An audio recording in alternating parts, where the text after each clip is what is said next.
It is Tech Tuesday. We're talking all things technology. We've got our expert in-house, Timmy Moore, and it's all about viruses today. Good morning. Good morning. Timmy. All right, so the big question, how do you prevent viruses on your computer?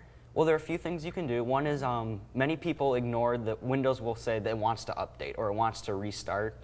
Many people just keep clicking ignore, put it off, they'll put it off. Ding, ding, ding. It's always, Postpone, right? yeah.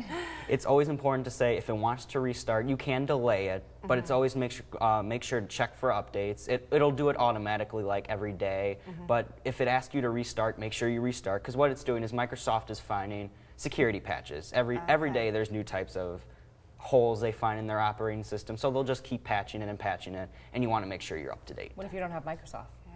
If you don't have Microsoft, you'll probably have a Mac.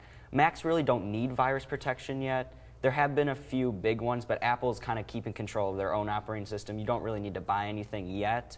If it gets more popular, if Macs start to get more advanced into the internet world, then yeah, you'll probably need to buy a protection. Okay, sounds good. Do you think that that's one reason that people might consider buying a Mac over a PC? Do you think that that has a big thing to do with it when people are like, oh, it's not as, heavily... Every time I hear somebody buy a Mac, they'll be like, well, why are you buying a Mac? They'll be like, well, I want to get away from Windows. I don't want to have to worry about keeping up to date. I don't want to have to worry about... Macs still do have software updates, but they're not as constant. They'll probably be about once a month. Now you want to show us on your computer, right? Yes. What it looks like, what we should be looking out for. If you were to do a scan, like I just have a file here, that actually is a virus.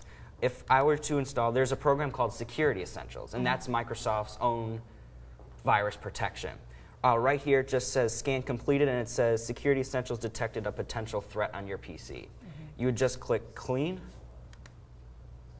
and then it will ask you, how do you want to clean it, what are you going to do?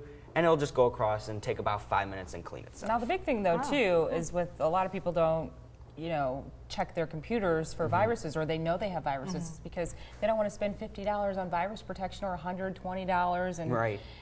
Is there any website where you can go to get free The good news virus is, protection? yes, Microsoft actually, this is actually free. It's complete protection, antivirus, anti-firewall, that's all free.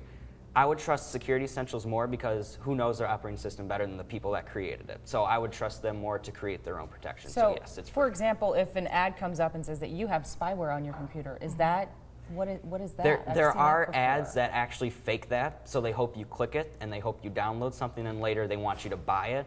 Okay. Some are actually real, like Security Essentials will just pop up in the corner. It'll say something has been found on your computer, do you want to remove, show details, things like that. So it should come from your actual computer. Correct. And not Not the necessarily a internet. window. Okay. Right. Gotcha. Right. Sounds Timmy, good. you're so great. I'm just amazed. You know so much. I sit here, I'm just like, what? So it's great. We certainly appreciate you being here.